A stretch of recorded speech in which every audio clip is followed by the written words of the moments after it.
Hello, friends, and welcome back. We are here today to discuss Child of God by Cormac McCarthy on a series that we haven't quite named yet, but we're leaning towards our literary fiction side hustle. Try to mix things up a bit from all the other types of books we're reading together. So, here today to talk Cormac McCarthy, the Child of God, and the next book we'll be reading is 1984. I won again somehow on the wheel just now before we started recording. So we will be discussing 1984 at some point, probably sometime in July, I'm guessing. Mm-hmm. And so if you're yeah. So if you're interested in discussing that with us, come by and visit our forums. But in the meantime, Varsha, will you start us off? Hi, my name is Varsha. You can find me on the YouTube channel Reading by the Rainy Mountain. I'm also on the podcast Speculative Speculations. I have been really appreciating this run of Cormac McCarthy books that we've been reading. So today will be an interesting discussion, I'm sure. Yes. And Jarrod.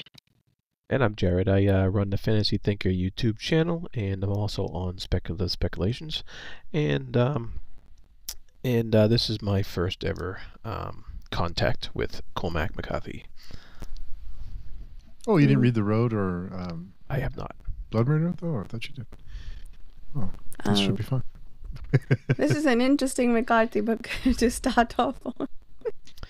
I did have a question for you guys. How different is this than the other Cormac McCarthy books? In terms of subject matter or in the writing style? Anything at all. Because I'm not familiar with his writing, so this was my first exposure. So there was one thing that stood out to me as being pretty similar to the other two books. It was that, apologies for my voice, by the way, if it's cracking. I'm recovering from a cold. But I realized that pretty much in all three books, if I forget where I'm at, if I lose my spot, I wouldn't know how to pick up back from where I left off, because there's no, sure, there are events that connect everything together, but the way things go, it almost feels like it has a very repetitive aspect to it, which The Road has. The Blood Meridian definitely had. It sort of even made the book very difficult to read for me, and I think this has to a great extent too. And I think it has this sort of slow, meditative tone, and I think none of them have so far the ones I've read don't have a lot of or any internal monologuing. It's looking at things from the outside. So it's I think it's very objective, even, to just laying things out as they are, and we decide what to make of it, and the author's not really telling us what to think of anything or giving us his opinions. That's the impression I got. But the biggest thing that stood out to me was the repetitive nature of the events in all of the books, and how it felt like I did lose my page at one point, and I was like, oh, where was I? This feels similar, like way later in the book than I got. That feels almost exactly like what I just read. So and the Blood Meridian, I think, was most like that, but this one also has a pretty similar style in that regard.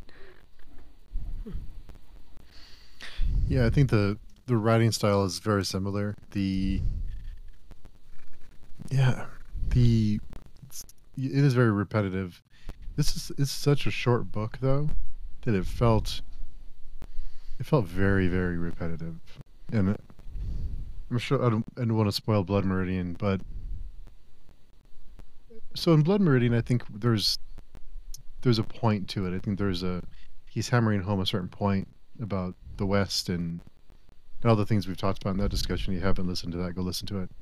And this one, I wasn't quite sure what the point was. I mean, it was well written. I think the characters are fine. I just don't get it. Yeah, I think I have similar thoughts about this one. I had this question about the Blood Meridian too, but more so in this one. I think, like you said, Steve, the blood meridian, I feel like it has a point to make, at least historically, and so it's driving that home with all the repetition. But this one, yeah, what are we studying here? It feels like a character study, and I think there is one potential answer. I forget the details of this anecdote, but one of the characters is telling a story about a bear that wasn't fighting back when it was beaten, but then it got beaten enough times that it started fighting back, and then it like took the man down who was beating it. And I think that was meant to be an analogy for what is happening with Ballard, that he took it for as long as he could while the world was beating him down, and then he's fighting back now in whatever way he thinks he needs to, basically taking his revenge on the world. And at the time I read that, like at the point we were in the book, I felt I felt annoyed that the author was trying to get my sympathy for this character, but I think towards the end of the book that changed almost. And I also had a moment of like realization where we're not looking at this character from the inside, we are looking at him from the outside, and I guess we do tend to pass judgments on people who live like him, not necessarily going around killing people, but who are maybe homeless and have been beaten down by the world and are like trying to do the best they can to get by. And he's also doing horrible things, but I guess he's maybe trying to gain, I don't know if this is his primary objective, to get understanding or empathy for him. It's more, it just feels like it's a statement that people like this exist and they were created by how the world was when they were growing up. Yeah, that's well said, Varsha. Your point about the he's putting down this objective sounding narrative that that because we don't, like we said, we don't know what he's thinking, but neither does any of the other characters in this town, in this area, know what he's thinking. And the outside looking in wasn't just us looking at it, it was also everybody else who was looking at him, and we were the same as everybody else looking at him. And right. I think one of the themes running through this is, I think he pretty much says it right in the first, is that the first chapter? Yeah, part 1. He says, a child of God, much like yourself, perhaps. And I think that was his point, that he is much like ourselves if we were put in a similar situation, in a similar environmental upbringing and what have you. And I don't know if I agree with him 100%, but that seems to be one of the themes he has going through here. And so that, and he uses that that weird narration in this book where you don't know who's telling the story, if anybody, but yet sometimes it feels like it's somebody in the town telling the story, and then other times it feels like it's just somebody. You're not, like, the narrator is not identified. And so I think that can get a little confusing sometimes as you're reading the book, as you're trying to figure out where these characters are coming from, or this character specifically, Ballard, and who's talking about him and who's observing this stuff. And sometimes it's almost himself observing that. Sometimes it's a omniscient narrator as far as the actions going on, but it's not omniscient as far as going into the characters' heads. And he definitely did it on purpose and for a reason. and it's well done for what it is. I'm not sure if it suited my taste, but he did do it. He did do it expertly, I guess is the word I'm looking for. I wondered too, because it takes place in East Tennessee. I wondered if this is kind of commentary on the South. Sure. It kind of embraces some of those stereotypes of the law enforcement that doesn't really. It's like kind of like the good old boy club, and nothing ever really gets. Everyone's kind of just in a routine. Nothing really ever changes. Everyone's kind of lazy. So I wondered if that was kind of exploring those stereotypes and kind of putting someone like Ballard in this kind of environment because of what he is now, and he just gets away with all of it. I mean,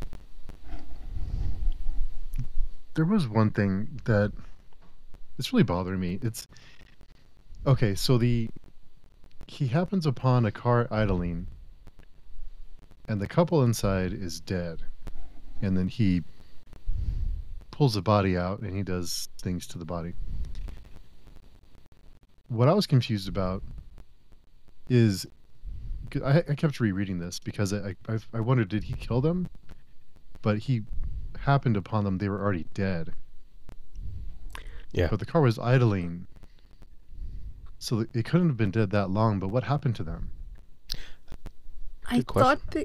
I thought they may have died of carbon monoxide poisoning. Oh, okay. Yeah. That's the only thing I could think of. I reached there too, but I wasn't 100% sure. Yeah. Yeah, that seemed to be. Yeah, I think I was confused about whether he had killed them too, but I think he just came upon them dead, and then he used that as a way to reduce his loneliness, I think, and then continued. It was winter, right? Mm-hmm. Yeah. Okay. Does that make That would yeah. that would heighten the carbon monoxide theory. They would have had their windows up, I guess, and the car was on. So Mm-hmm. Yeah. yeah. It seemed a little convenient. to start him off, to set the stone rolling. Yeah. Yeah. I mean, it has happened, so it's not something that hasn't happened. That has, there have been cases of that, of carbon monoxide poisoning from people sitting in cars and letting them run, especially back in the days when cars were definitely not as efficient as they are now, and they had plenty of leaks and what have you. So I guess it's convenient. It's an item of convenience to move Ballard's story where he wanted it to go, but it's not out of the realm of possibility, I guess. There was one thing in the summary of the book, like not the summary, the blurb, yeah, that you get on the back of the book, and some edition of it, I saw it said that he was wrongly accused of rape, and so he came back out and he was released. He sort of took revenge on the world, sort of. I thought it was going to be that sort of revenge story, but one, he was only in jail for a day. Was he just annoyed that he was wrongly accused? Because I thought it was because his life was ruined by being in prison for a long time, that that's what led him to all of this. But I think he's just a really lonely person who is alternately angry at the world and finding ways to reduce his loneliness, however creepy said ways might be. Mm-hmm. I saw that blurb too, and yeah, I had the same expectation going in. And after I read the book, I was like, okay, that blurb isn't quite. I don't know. Maybe that's just a blurb to get people to read the book, but it definitely didn't quite cover what was going on in here. No one ever helps him. It seems like even when he gets caught, no one ever tries to help him or has really any sympathy or empathy for him, which makes things worse, or makes him worse as the story goes on. Hmm. Yeah. What was it? I was looking at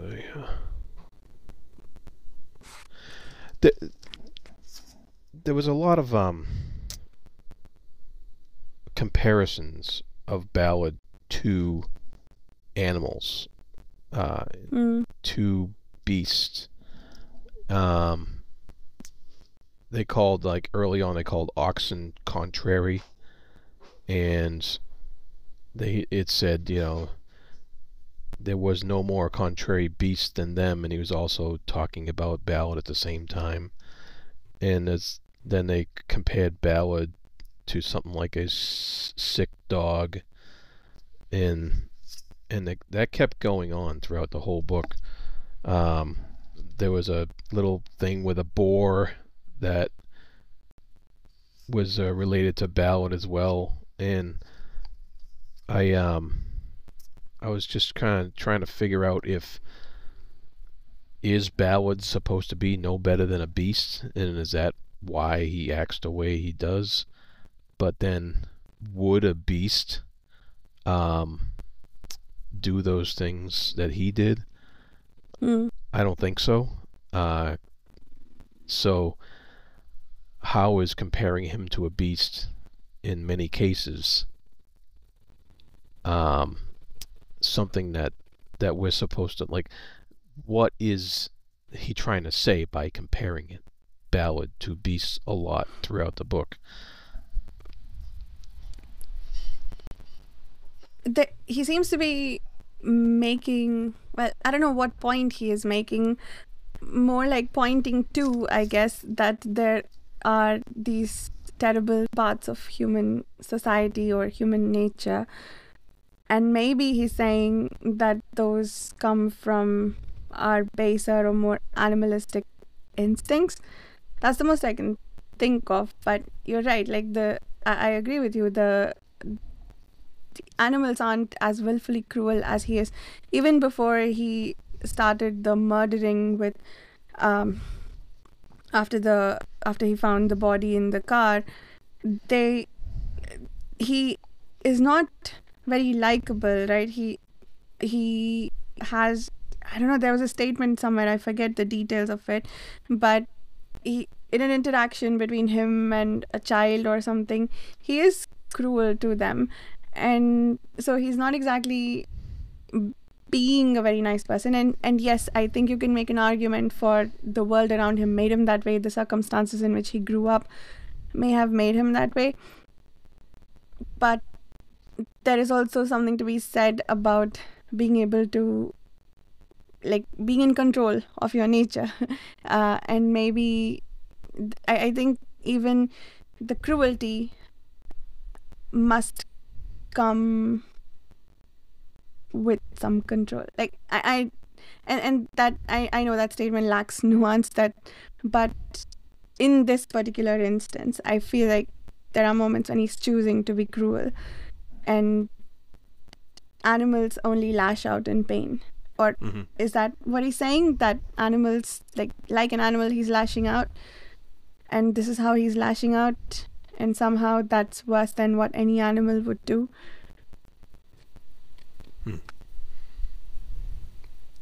Yeah, I thought he might be exploring human nature and the fact that people are capable of doing. People are capable and do these things.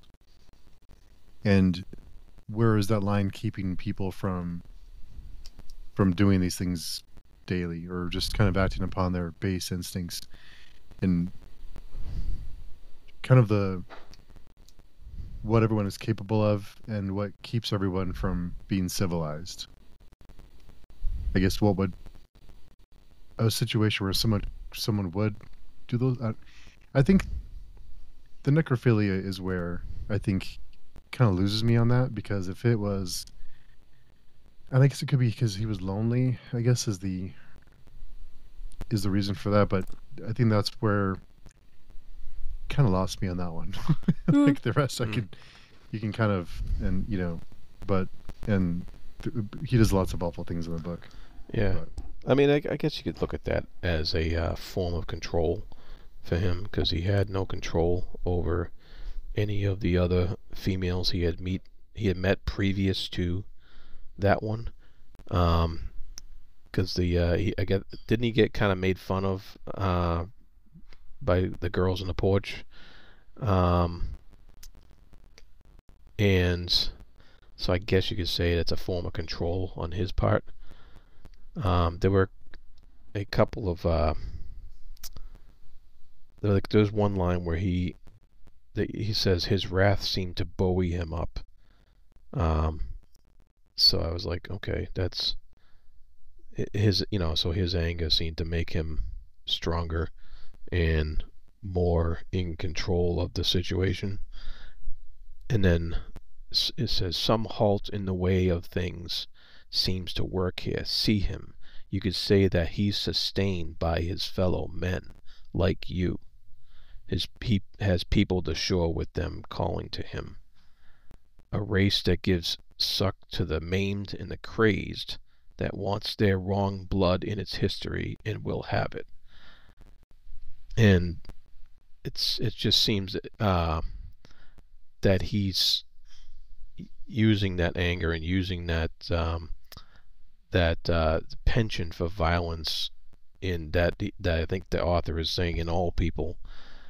It comes out in Ballad in this way that is like unto a beast, but purely human in the way it's manifested. That quote that you just read, Jarrod, I think that I was looking for that because I think that and one other instance that I'll read to you in just a sec makes me feel like McCarthy is saying that humans, like in their base state without any like civilization, this is what humans will look like. Is that, I don't think that's an accurate reading of it. I'm grappling with that. Like I'm trying to figure out what he's saying with that part of the line that goes that they will what they will have it, they make it part of their history or whatever. I'm totally misquoting that, but that bit, like this is something that we almost can't help. And yeah, the other one here, oh, I lost it. The conversation between the sheriff and this person where they talk about the deputy. He says, you think people was meaner then than they are now? The old man was looking out at the flooded town. No, he said, I don't. I think people are the same from the day God first made one. As they ascended the courthouse stairs, he was telling them how an old hermit used to live out on House Mountain, a ragged gnome with knee-length hair who dressed in leaves, and how people were used to going by his hole in the rocks and throwing in stones on a dare and calling him to come out. So this makes me think that McCarthy has a very low opinion of what people are, and like that's just how we've always been, and probably that there's not much hope for us. I could be reading this wrong, but this and the other line that you read feel like a very pessimistic view of human nature, or the baser parts of human nature. Yeah, and there's something about that kind of bugged me about the book, because McCarthy's from Tennessee, if I'm not mistaken, right? Yeah, he is. So he's writing what he knows, as far as I can tell, because he grew up in rural East Tennessee. And the part of the issue I guess I had with this book was like many writers, they seem to try to raise up the places they came from to make them not seem so stereotypical, and McCarthy doesn't do that here. He's emphasizing the stereotypical, emphasizing the bad things that people already think about the South. And I was kind of like, that put me off because, because I have a lot of friends in the South, so I know it's not as stereotypical as he makes it that area seem in this book. And of course this was written in '73, so it's a different time period than nowadays. But it still annoyed me a little bit that it didn't shine any good light at all on this area, this type of culture and society that he came from. And I don't know if he was making it that way on purpose for a reason, or if he was making some other statement.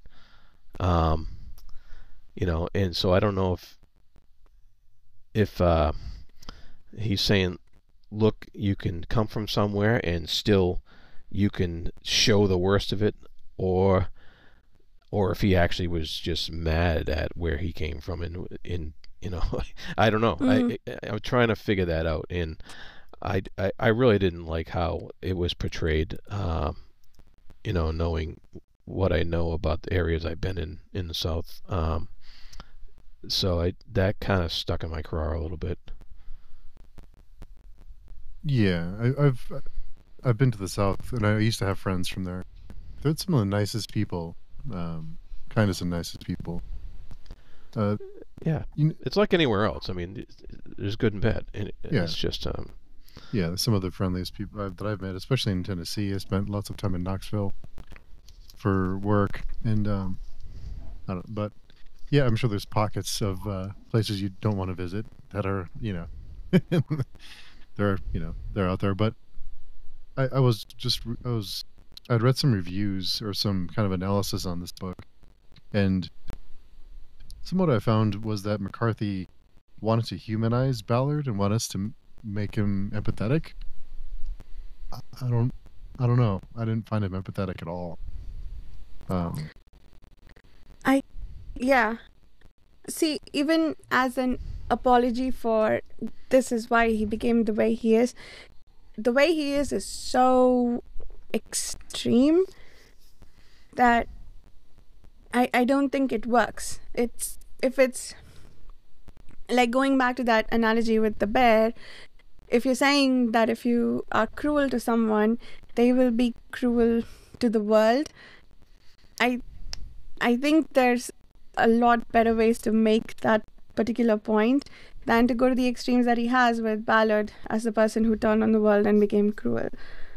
But yeah, I can try to understand him. I think he did get me there by the end, but I don't agree that this is the outcome. Like, if this is a moral story, in that, like, be nice to people if you don't want them to turn around and start killing your girls, like, I don't think it works.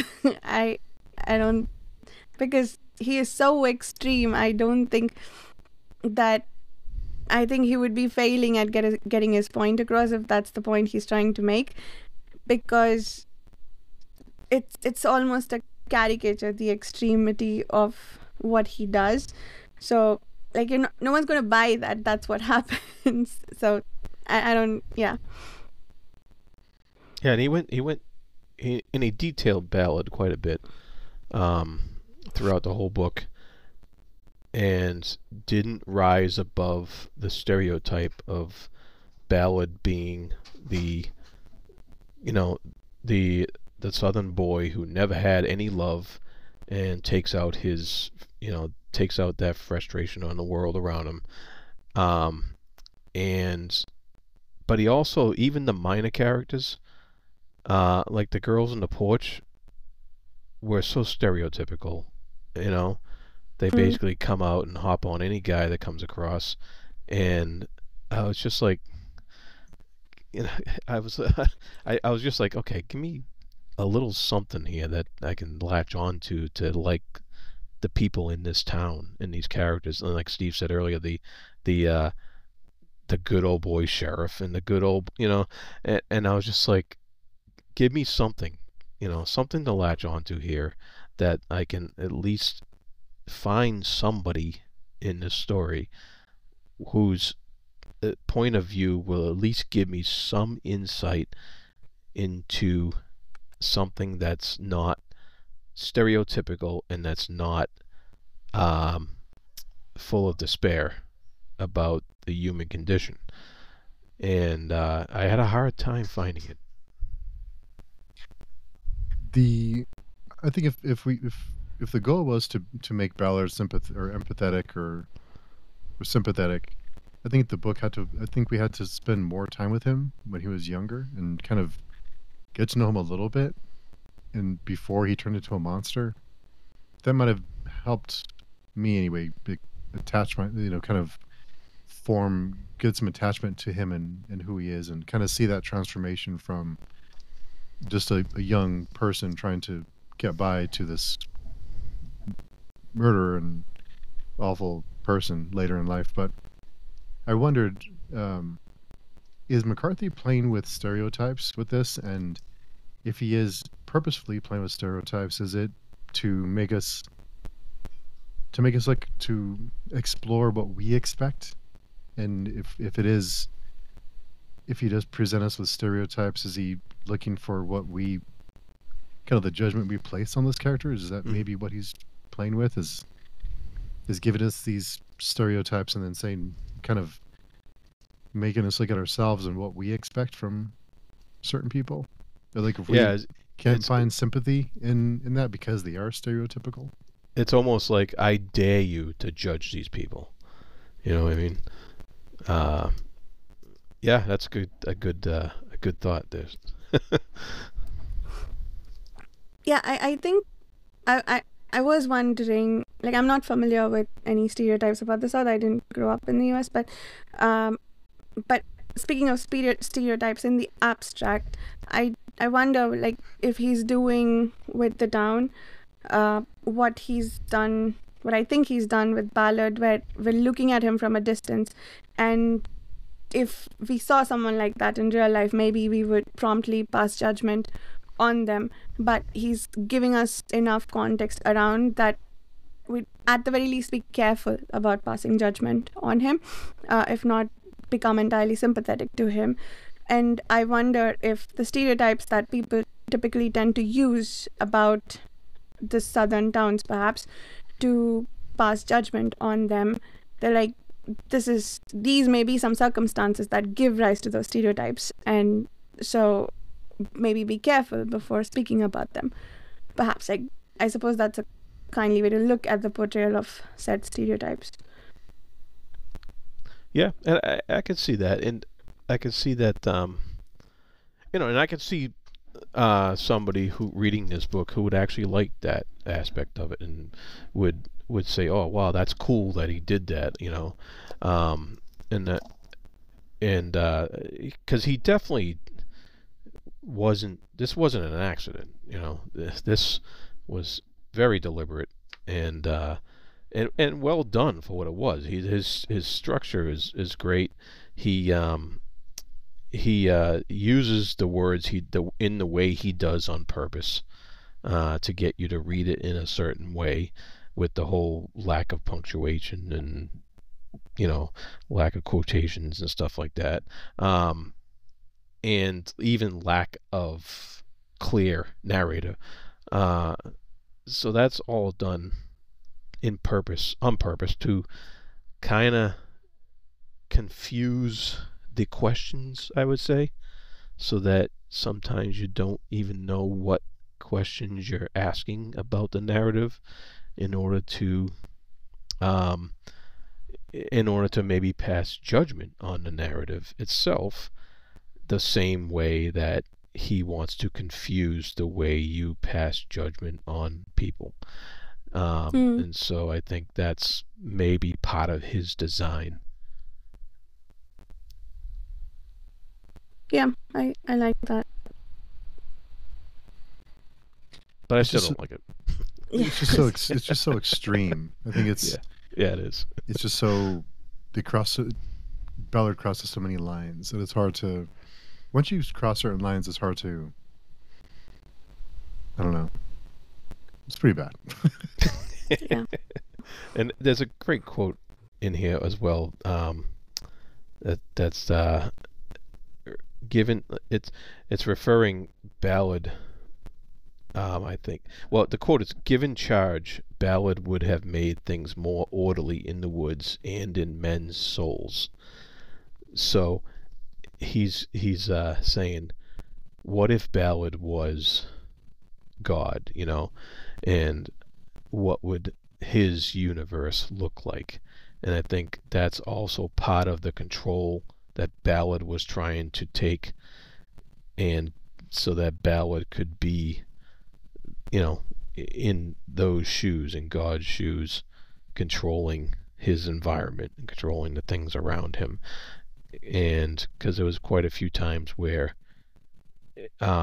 you kind of got the sense that if Ballard was in charge, then things would have gone quite differently for him, as and that's equated to us too. Of course, if we had more control, and control's an illusion. If we had more control, what would we make of our worlds, basically? Hmm. And I think there is some aspect of that. I guess his main exercise of control seems to be to not feel alone, like he did with the stuffed animals. I think well before he started bringing dead girls home, he had those stuffed animals that he won at the fair, and he transports them carefully across the river. And I don't think we see this in any detail, but I think he mourns their loss. And there was and I think I remember the turning point for me, where I stopped feeling quite so hateful towards him, was when he sat down and cried after bringing all his stuff across the river. Like he's just so tired now. And again, like, it doesn't exculpate anything he's done, it doesn't excuse anything he's done, but I think there is something to be said about not, if not responsible for creating people like him, for at least I guess the perpetuation of their deeds is helped along by some cruelty that is directed at them. The for instance, towards the end of the book, once Ballard dies, I think they cut him up into pieces and bury him or something horrible like that. That feels like punishment for him for all the deeds he's done. And yes, and you could either rejoice that he finally got his due, or think about the fact that he treated the bodies that he dragged away. Sure, he killed them in the first place, but he treated them with more respect, like when they found the girls at the end, than how he was treated. So, like, I guess the way we inflict punishment on people who do wrong isn't great either. I'm not sure if the book is meant to make us think about that, but it is something I thought of about. Not if you're not kind to people, no matter what they do, like the whole Malazan thing, right? Like you people need compassion most when you feel like they don't deserve it, and that, I don't know if that's McCarthy's point here. I'm failing to see it if that is his point, but that's what I'm reading into the book a little bit. Like, that's some interpretations I'm getting out of it. So maybe that's what he's trying to say. Honestly, I think my biggest question with this is, what is the purpose of this book? What is he trying to tell us or make us think about? And I had this with Blood Meridian too. Because the summary of both these books seems to be, there are terrible people in the world, full stop. So, like, what about it? Like, what am I supposed to do with that? kind of, but I think it goes to the title of the book. I was just kind of, we talk a lot about the title. What does the title mean? I think the title is Ballard was a child of God, so he was born without sin, I guess is the, if you want to look at it from that perspective. He was born a clean slate, a piece of clay, and he was molded into what he became. So we were all came into the world the same, kind of a blank page, and through several different people through his life and the town he was in, he was molded and turned into what he became, which I'm not sure I completely agree with, but Yeah. I think, he was just like us at one point, and look what he became, and kind of an exploration of what is someone capable of given the right conditions and environment, maybe, or wrong conditions and environments, I guess. Yeah. I agree that that's a great point about the title, and I agree. I don't necessarily think that I agree with the statement that like the world molded him entirely this way, but yeah, the fact that he continued being this way, that at no point did anybody interfere and offer him anything to help him. Alternative, yeah. It wasn't clear whether he did have much human interaction at this time, whether they all kicked him out when he asked for help. There was that one interaction with the shopkeeper, but even that, like, honestly, Ballard wasn't being very kind there either. So I guess it goes both ways. I think it's not entirely him. No, I do think he should be made to seem responsible for everything he did, but maybe if at any point somebody had extended some kindness to him, things would have been different. I guess that's a possible takeaway. Yeah. A child of God, much like yourself. Yeah, that's seems to be it right there.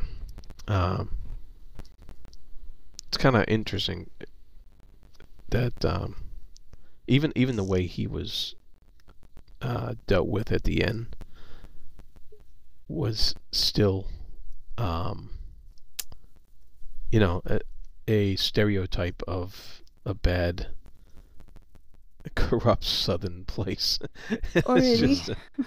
It's just I don't know. I didn't like it, but no, it was terrible.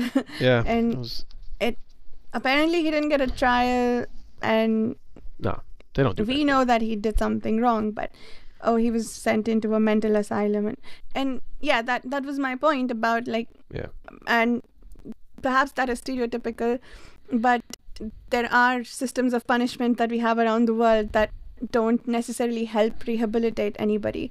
That's so true. It is, I guess, a vicious feedback cycle. Could Ballard have been rehabilitated at that point? If he went to prison as we know of it, probably not. But I think what he needed more than anything else, it seems like, based on the stuffed toys and the fact that he kept the people he killed around, it wasn't just exercising cruelty, right? He was fulfilling a need he had for human connection. And given that, I feel like if he had been extended kindness, he might have been happy with that and not continue to kill or live the way he was. And for some definition of kindness, like if someone just treated him like a human being and said, which would be incredibly hard to do, I know, but hypothetically, at that point in his life, if he was treated like a human being earlier in his life, there might have been a much better chance. But I think that ties into the references to the beast, because he's pretty much treated like a beast his whole life, and so I think that ties into those references, and thus he became It's kind of, you want to say he became like a beast, but he also, but all the questions were also asked. Like I said before, what if he wasn't? What if he wasn't charged? You know, is he then like a beast, or is he actually just being like a human? And I don't think that's answered. I think that's questions that stay unanswered for the reader to try and work through and stuff. Yeah. I didn't like the one mention of there was a mention of they buried her up here at 6 Mile, and which is the name of a town because it's 6 miles wide, right? One of my best friends comes from 6 Mile, South Carolina, so I was just nice. It cracked me up when I read that. So shout out to him, but if you're listening.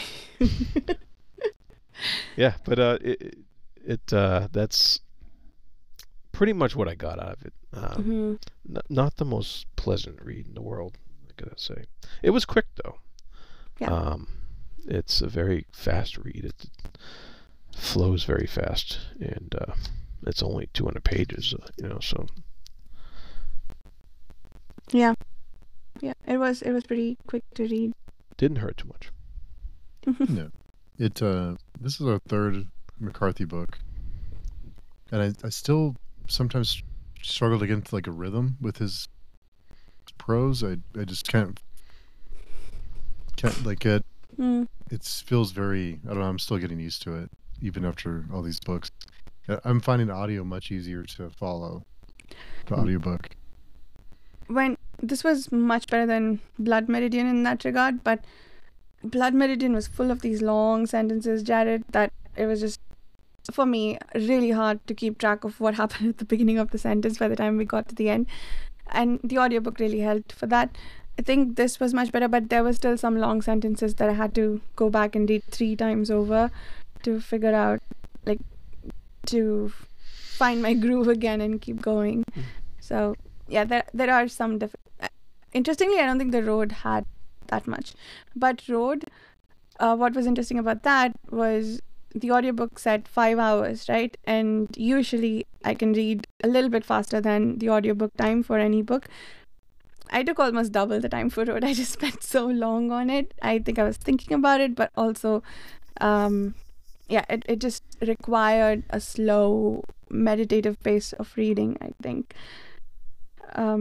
But yeah, this was, I think, the easiest of them all, and it still had its moments where I'm like trying to find my footing and stay with it and not get distracted. It's a hell of a first McCarthy book, Jarrod. Yeah. Did it make you swear off of the author, or do you think you'd still try other books? You can't see me right now, but I was gonna throw it in the fireplace behind me. I don't know.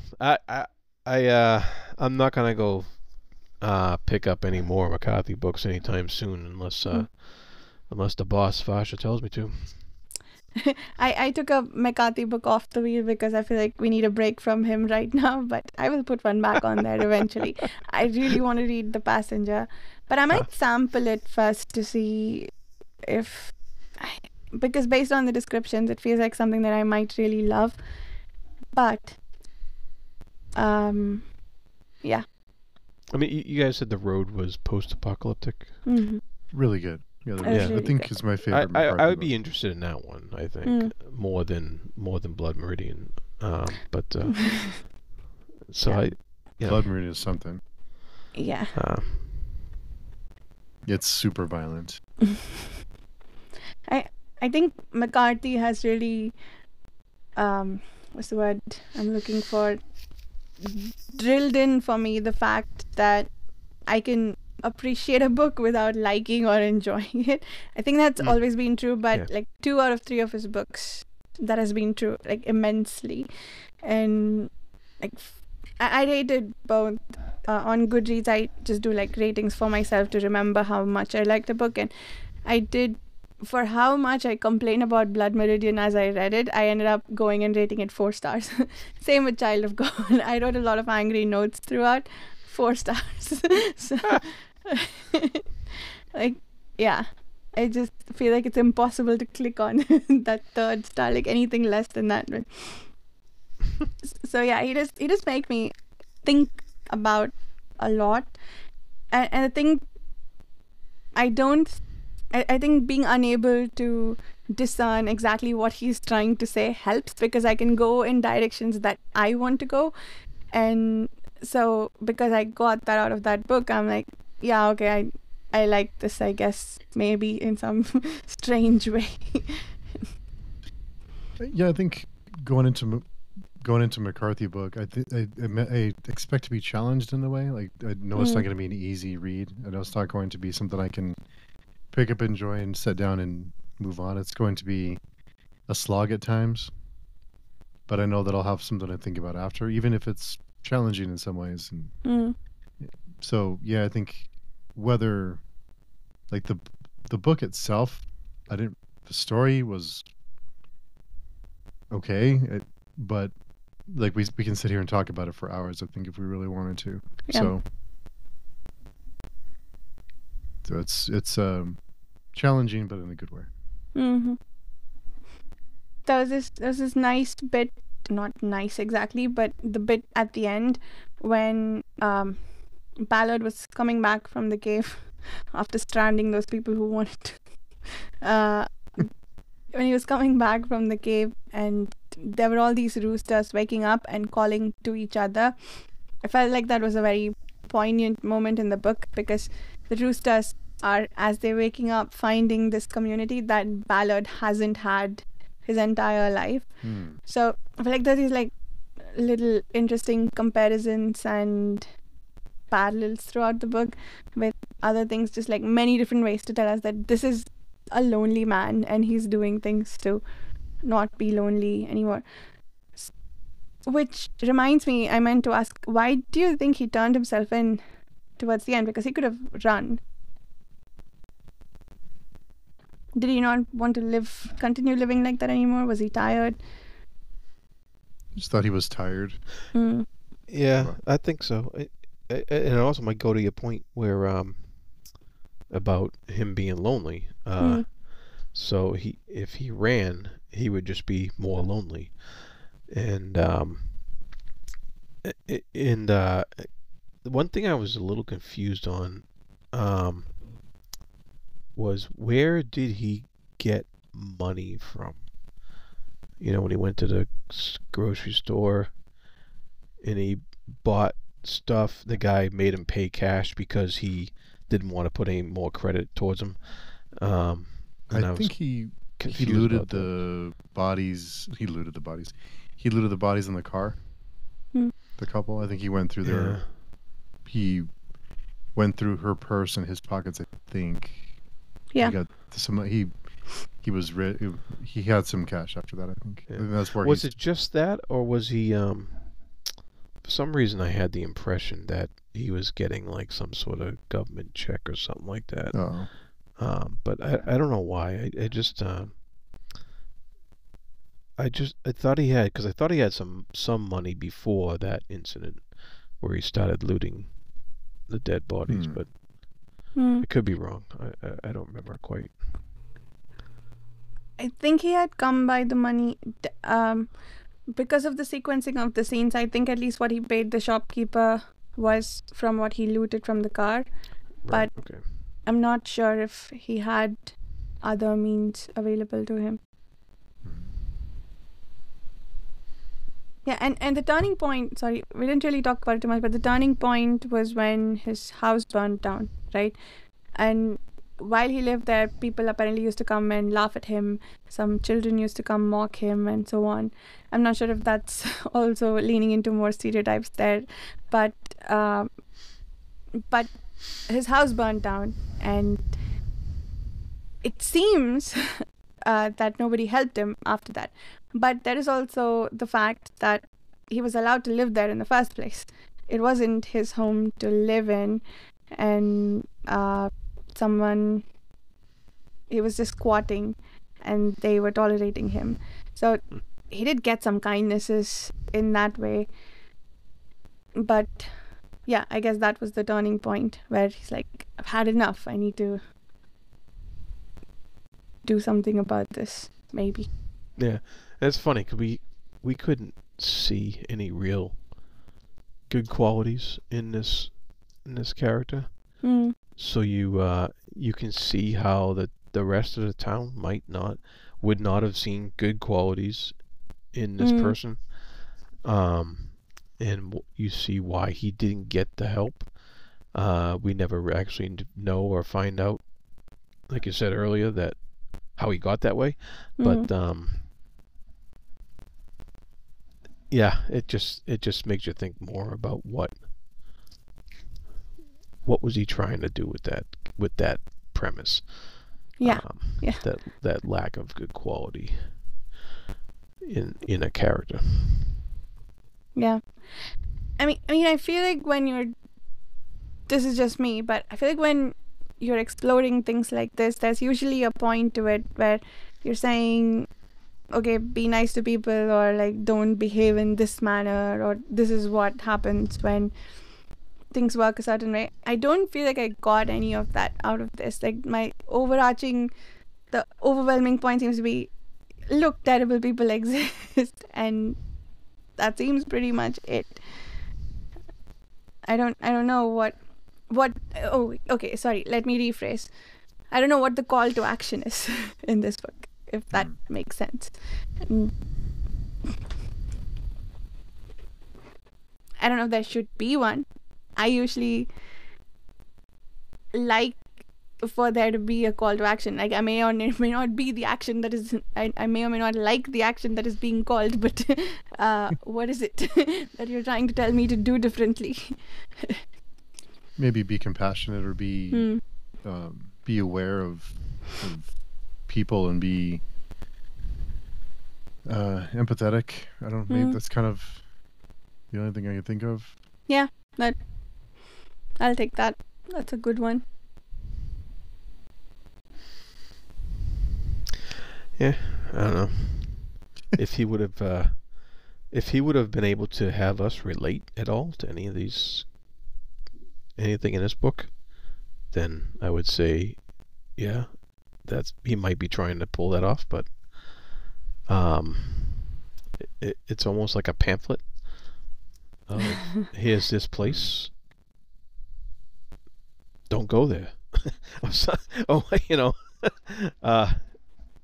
It's yeah, almost like there's no hope beyond this point.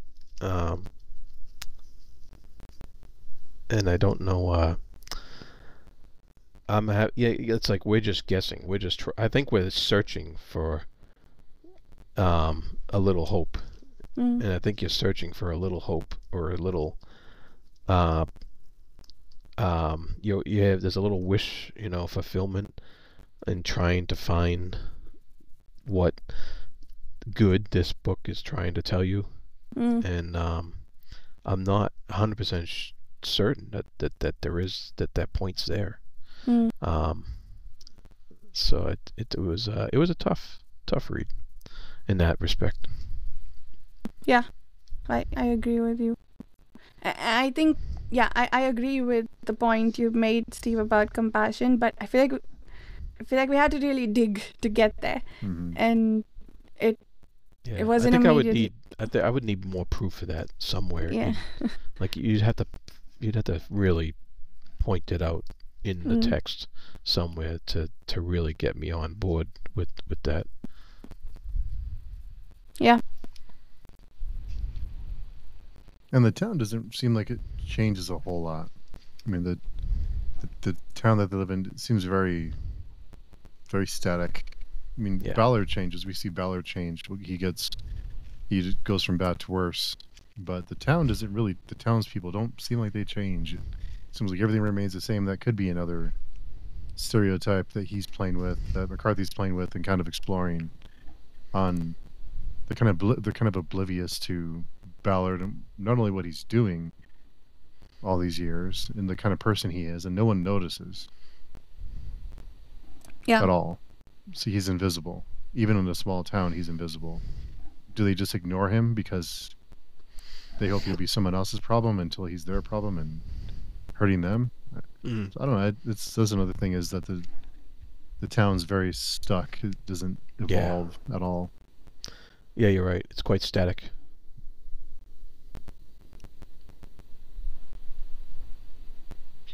A lot of topics. I was kind of wondering what we're going to talk about.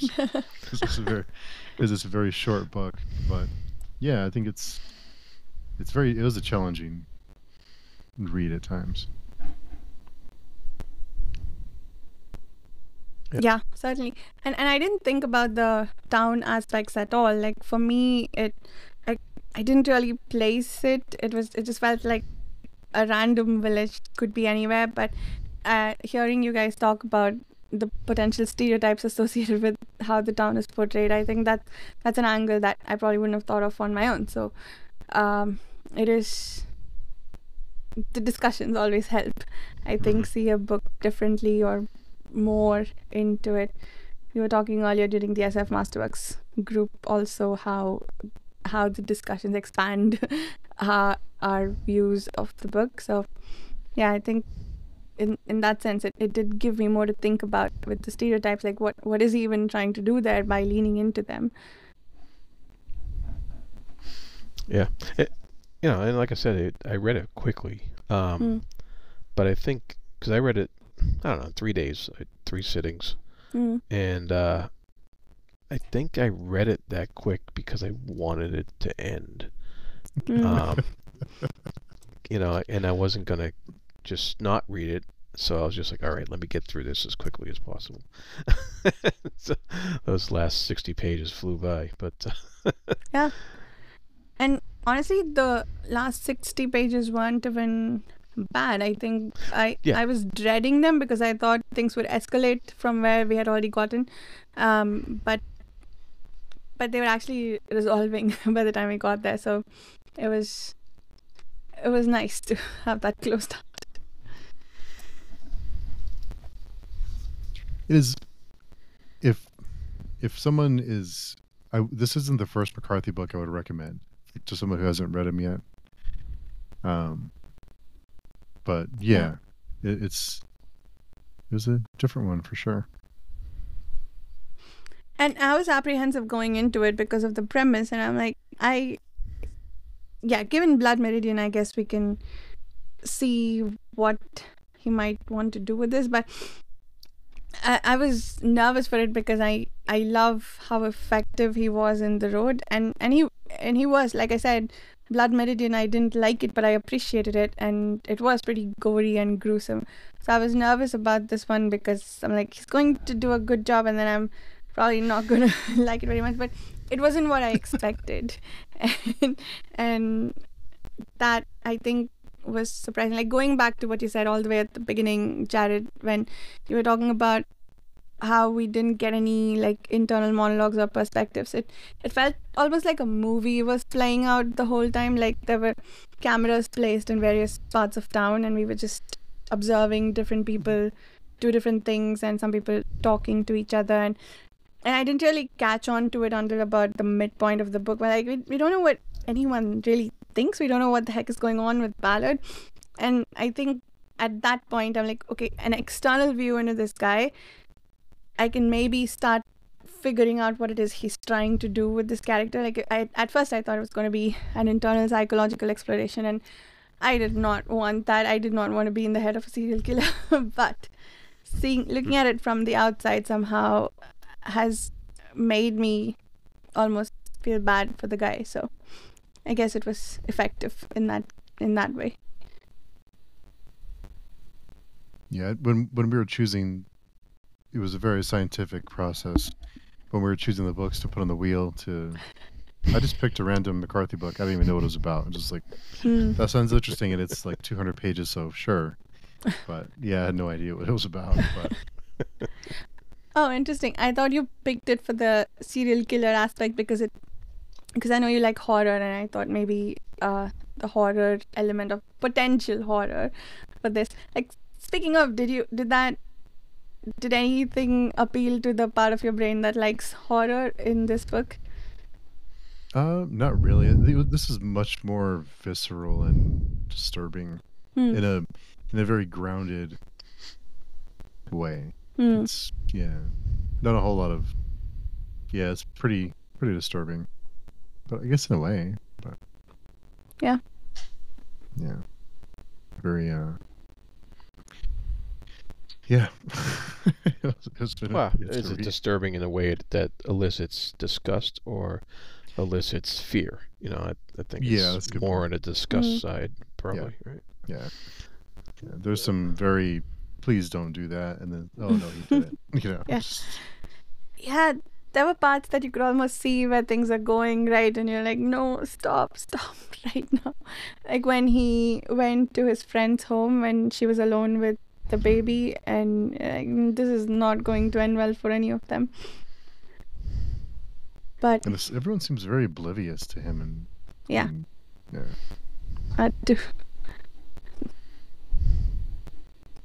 watch out.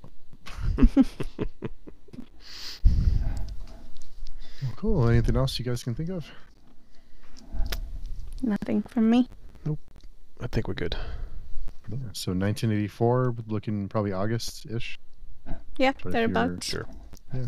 But if anyone wants to join us, come by and visit us on the forums. Let us know you'd like to join us. And until then, Varsha, where can people find you? The podcast Speculative Speculations, the YouTube channel Reading by the Rainy Mountain, and Haunting the Patreon forums. And Jarrod.